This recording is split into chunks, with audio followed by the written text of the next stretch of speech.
Simone de Beauvoir, Le deuxième sexe, tome 1, Les faits et les mythes, première partie, Destin, chapitre 3, Le point de vue du matérialisme historique. La théorie du matérialisme historique a mis en lumière de très importantes vérités. L'humanité n'est pas une espèce animale, c'est une réalité historique. La société humaine est un antiphysis. Elle ne subit pas passivement la présence de la nature, elle la reprend à son compte. Cette reprise n'est pas une opération intérieure et subjective. Elle s'effectue objectivement dans la praxis. Ainsi, la femme ne saurait être considérée simplement comme un organisme sexué. Parmi les données biologiques, seules ont une importance celles qui prennent dans l'action une valeur concrète. La conscience que la femme prend d'elle-même n'est pas définie par sa seule sexualité. Elle reflète une situation qui dépend de la structure économique de la société, structure qui traduit le degré de l'évolution technique auquel est parvenue l'humanité. On a vu que biologiquement, les deux traits essentiels qui caractérisent la femme sont les suivants. Sa prise sur le monde est moins étendue que celle de l'homme. Elle est plus étroitement asservie à l'espèce. Mais ces faits prennent une valeur tout à fait différente selon le contexte économique et social. Dans l'histoire humaine, la prise sur le monde ne se définit jamais par le corps nu. La main, avec son pouce préhensif, déjà se dépasse vers l'instrument qui multiplie son pouvoir. Dès les plus anciens documents de la préhistoire, l'homme nous apparaît toujours comme armé.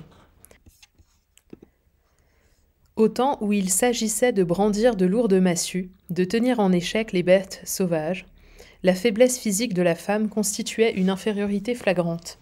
Il suffit que l'instrument réclame une force légèrement supérieure à celle dont la femme dispose pour qu'elle apparaisse comme radicalement impuissante. Mais il peut se faire au contraire que la technique annule la différence musculaire qui sépare l'homme de la femme. L'abondance ne crée de supériorité que dans la perspective d'un besoin. Il n'est pas mieux de trop avoir que d'avoir assez. Ainsi, le maniement d'un grand nombre de machines modernes n'exige qu'une partie des ressources viriles. Si le minimum nécessaire n'est pas supérieur aux capacités de la femme, elle devient dans le travail l'égal de l'homme. En fait, on peut commander aujourd'hui d'immenses déploiements d'énergie simplement en pressant un bouton. Quant aux servitudes de la maternité, elles prennent selon les mœurs une importance très variable. Elles sont accablantes si on impose à la femme de nombreuses préoccupations, et si elle doit nourrir et élever les enfants sans secours. Si elle procrée librement, si la société vient à son aide pendant la grossesse et s'occupe de l'enfant, les charges maternelles sont légères et peuvent être facilement compensées dans le domaine du travail. C'est selon cette perspective que Engels, dans l'origine de la famille, retrace l'histoire de la femme. Cette histoire dépendrait essentiellement de celle des techniques. À l'âge de la pierre, quand la terre était commune à tous les membres du clan, le caractère rudimentaire de la bêche, de la houe primitive, limitait les possibilités agricoles. Les forces féminines étaient à la mesure du travail exigé par l'exploitation des jardins. Dans cette division primitive du travail, les deux sexes constituent déjà en quelque sorte deux classes. Entre ces classes, il y a égalité. Tandis que l'homme chasse et pêche, la femme demeure au foyer. Mais les tâches domestiques embrassent un travail productif. Fabrication des poteries, tissage, jardinage. Et par là, elle a un grand rôle dans la vie économique. Par la découverte du cuivre, de l'étain, du bronze, du fer, avec l'apparition de la charrue, l'agriculture étend son domaine. Un travail intensif est exigé pour défricher les forêts, faire fructifier les champs. Alors l'homme recourt au service d'autres hommes qu'il réduit en esclavage. La propriété privée apparaît. Maître des esclaves et de la terre, l'homme devient aussi propriétaire de la femme. C'est là la grande défaite historique du sexe féminin. Elle s'explique par le bouleversement survenu dans la division du travail, par suite de l'invention des nouveaux instruments. La même cause qui avait assuré à la femme son autorité antérieure dans la maison, son confinement dans les travaux du ménage, cette même cause y assurait maintenant la prépondérance de l'homme. Le travail de ménage de la femme disparaissait dès lors à côté du travail productif de l'homme. Le second était tout, le premier une annexe insignifiante. Alors le droit paternel se substitue au droit maternel. La transmission du domaine se fait de père en fils et non plus de la femme à son clan. C'est l'apparition de la famille patriarcale fondée sur la propriété privée. Dans une telle famille, la femme est opprimée. L'homme régnant en souverain se permet entre autres des caprices sexuels. Il couche avec des esclaves ou des hétaïrs, il est polygame. Dès que les mœurs rendent la réciprocité possible, la femme se venge par l'infidélité. Le mariage se complète naturellement par l'adultère. C'est la seule défense de la femme contre l'esclavage domestique où elle est tenue. L'oppression sociale qu'elle subit est la conséquence de son oppression économique. L'égalité ne peut se rétablir que lorsque les deux sexes auront des droits juridiquement égaux. Mais cet affranchissement exige la rentrée de tout le sexe féminin dans l'industrie publique. La femme ne peut être émancipée que lorsqu'elle peut prendre part dans une grande mesure sociale à la production et n'est plus réclamée par le travail domestique que dans une mesure insignifiante. Et cela n'est devenu possible que dans la grande industrie moderne, qui non seulement admet sur une grande échelle le travail de la femme, mais encore l'exige formellement. Ainsi, le sort de la femme et celui du socialisme sont intimement liés, comme on le voit aussi dans le vaste ouvrage consacré par Bebel à la femme. La femme et le prolétaire, dit-il, sont tous deux des opprimés. C'est le même développement de l'économie à partir du bouleversement apporté par le machinisme qui doit les libérer l'un et l'autre. Le problème de la femme se réduit à celui de sa capacité de travail. Puissante au temps où les techniques étaient adaptées à ses possibilités, détrônée quand elle est devenue incapable de les exploiter, elle retrouve dans le monde moderne son égalité avec l'homme. Ce sont les résistances du vieux paternalisme capitaliste qui, dans la plupart des pays, empêchent cette égalité d'être concrètement accomplie. Elle le sera du jour où ces résistances seront brisées. Elle l'est déjà en URSS, affirme la propagande soviétique. Et quand la société socialiste se sera réalisée dans le monde entier, il n'y aura plus des hommes et des femmes, mais seulement des travailleurs égaux entre eux. Bien que la synthèse ébauchée par Engels marque un progrès sur celle que nous avons examinée antérieurement, elle nous déçoit. Les problèmes les plus importants sont escamotés. Le pivot de toute l'histoire, c'est le passage du régime communautaire à la propriété privée. On ne nous indique absolument pas comment il a pu s'effectuer. Engels avoue même que nous n'en savons rien jusqu'à présent. Non seulement il en ignore le détail historique, mais il n'en suggère aucune interprétation. De même, il n'est pas clair que la propriété privée ait fatalement entraîné l'asservissement de la femme. Le matérialisme historique prend pour accordé des faits qu'il faudrait expliquer. Il pose, sans le discuter, le lien d'intérêt qui rattache l'homme à la propriété. Mais où cet intérêt, source des institutions sociales, a-t-il lui-même sa source ? Ainsi, l'exposé de Engels demeure-t-il superficiel et les vérités qu'il découvre apparaissent comme contingentes. C'est qu'il est impossible de les approfondir sans déborder le matérialisme historique. Il ne saurait fournir de solution aux problèmes que nous avons indiqués parce que ceux-ci intéressent l'homme tout entier et non cette abstraction qu'est l'homo economicus. Il est clair par exemple que l'idée même de possession singulière ne peut prendre de sens qu'à partir de la condition originelle de l'existant. Pour qu'elle apparaisse, il faut d'abord qu'il y ait dans le sujet une tendance à se poser dans sa singularité radicale, une affirmation de son existence comme autonome et séparée. On comprend que cette prétention soit demeurée subjective, intérieure, sans vérité, tant que l'individu n'avait pas les moyens pratiques de la satisfaire objectivement. Faute d'outils adéquats, il n'éprouvait pas d'abord son pouvoir sur le monde, il se sentait perdu dans la nature et dans la collectivité, passif, menacé, jouait de forces obscures. C'est seulement en s'identifiant au clan tout entier qu'il osait se penser. Le totem, le mana, la terre étaient des réalités collectives. Ce que la découverte du bronze a permis à l'homme, c'est dans l'épreuve d'un travail dur et productif de se découvrir comme créateur. Dominant la nature, il n'a plus peur d'elle, il a l'audace en face des résistances vaincues de se saisir comme activité autonome, de s'accomplir dans sa singularité. Mais cet accomplissement ne se fût jamais réalisé si l'homme ne l'avait originellement voulu.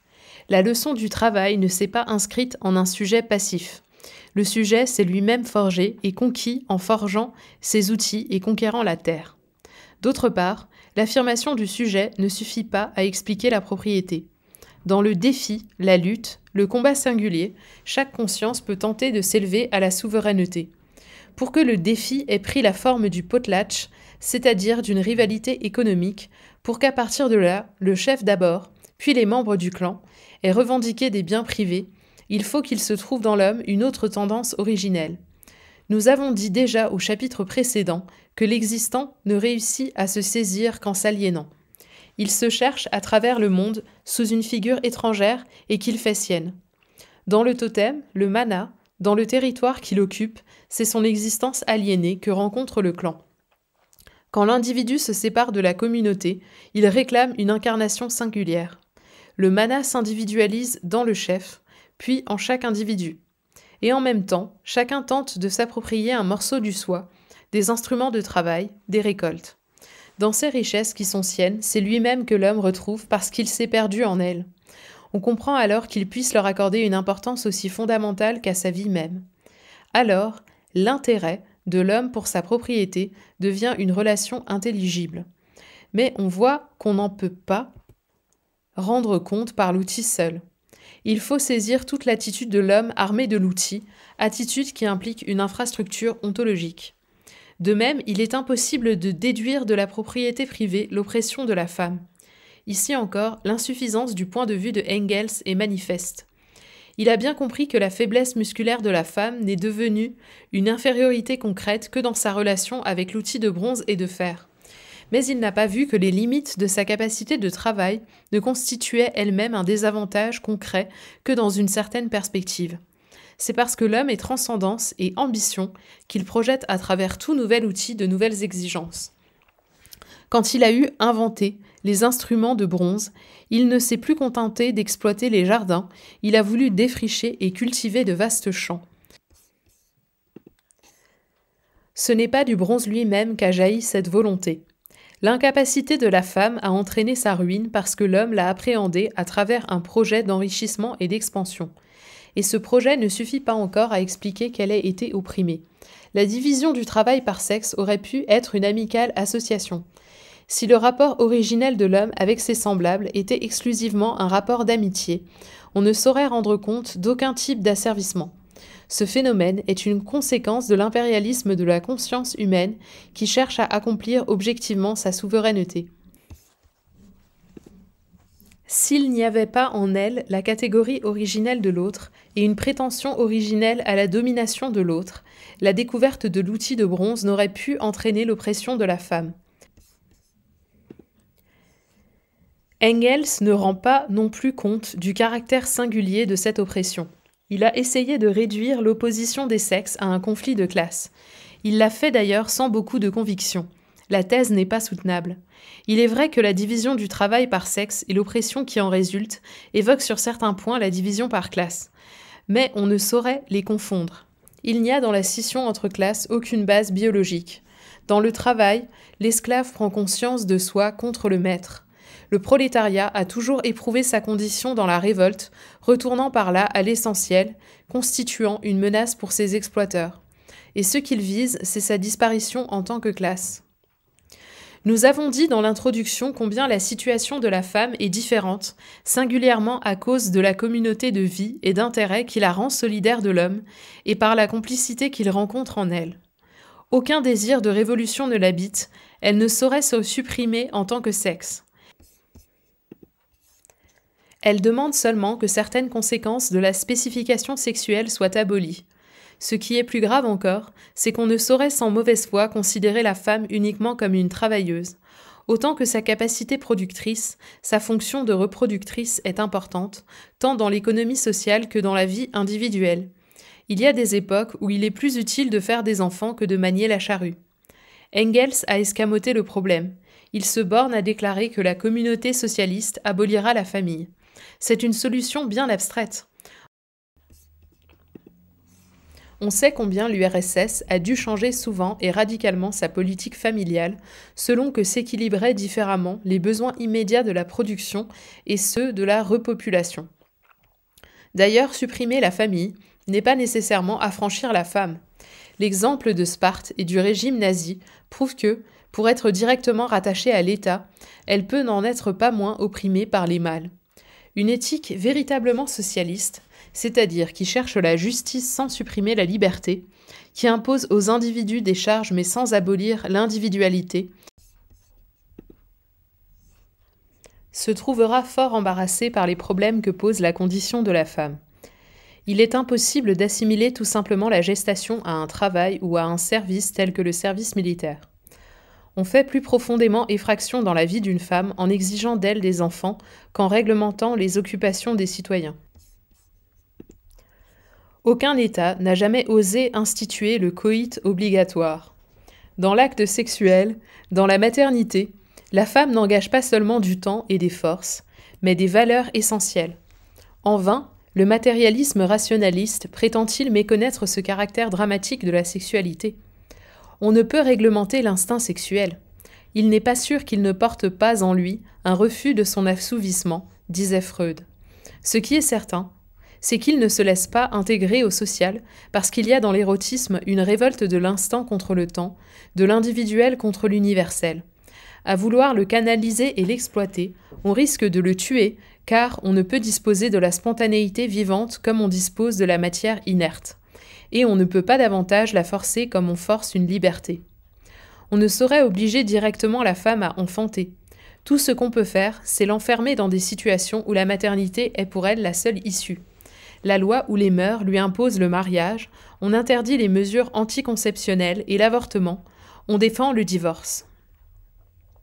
Ce sont exactement ces vieilles contraintes du patriarcat que l'URSS a aujourd'hui ressuscitées. Elle a ravivé les théories paternalistes du mariage, et par là, elle a été amenée à demander à nouveau à la femme de se faire objet érotique.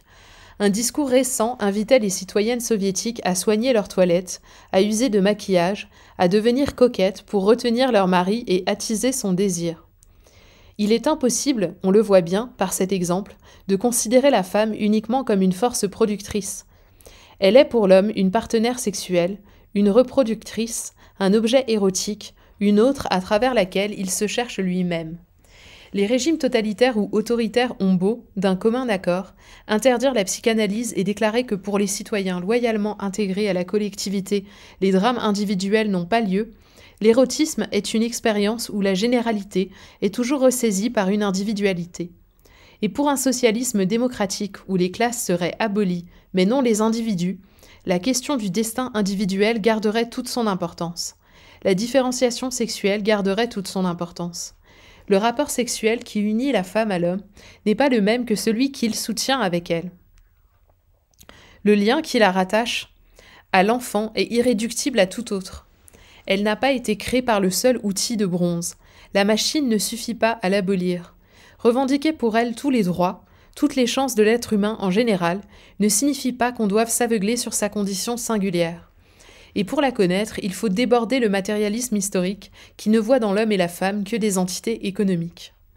Ainsi, nous refusons pour la même raison le monisme sexuel de Freud et le monisme économique de Engels. Un psychanalyste interprétera toutes les revendications sociales de la femme comme un phénomène de protestation virile. Au contraire, pour le marxiste, sa sexualité ne fait qu'exprimer par des détours plus ou moins complexes sa situation économique. Mais les catégories clitoridiennes ou vaginales, comme les catégories bourgeoises ou prolétaires, sont également impuissantes à enfermer une femme concrète. Sous-tendant les drames individuels comme l'histoire économique de l'humanité, il y a une infrastructure existentielle qui permet seule de comprendre dans son unité cette forme singulière qu'est une vie. La valeur du freudisme vient de ce que l'existant est un corps. La manière dont il s'éprouve comme corps en face d'autres corps traduit concrètement sa situation existentielle. De même, ce qui est vrai dans la thèse marxiste, c'est que les prétentions ontologiques de l'existant prennent une figure concrète d'après les possibilités matérielles qui s'offrent à lui, singulièrement d'après celles que lui ouvrent les techniques. Mais si on ne les intègre pas à la totalité de la réalité humaine, la sexualité, la technique seule ne saurait rien expliquer. C'est pourquoi, chez Freud, les interdits posés par le surmoi et les pulsions du moi apparaissent comme des faits contingents. Et dans l'exposé de Engels sur l'histoire de la famille, les événements les plus importants semblent surgir inopinément, selon les caprices d'un mystérieux hasard. Pour découvrir la femme, nous ne refuserons pas certaines contributions de la biologie, de la psychanalyse, du matérialisme historique. Mais nous considérerons que le corps, la vie sexuelle, les techniques n'existent concrètement pour l'homme qu'en tant qu'il les saisit dans la perspective globale de son existence. La valeur de la force musculaire, du phallus, de l'outil ne saurait se définir que dans un monde de valeurs. Elle est commandée par le projet fondamental de l'existant, se transcendant vers l'être. Fin du chapitre.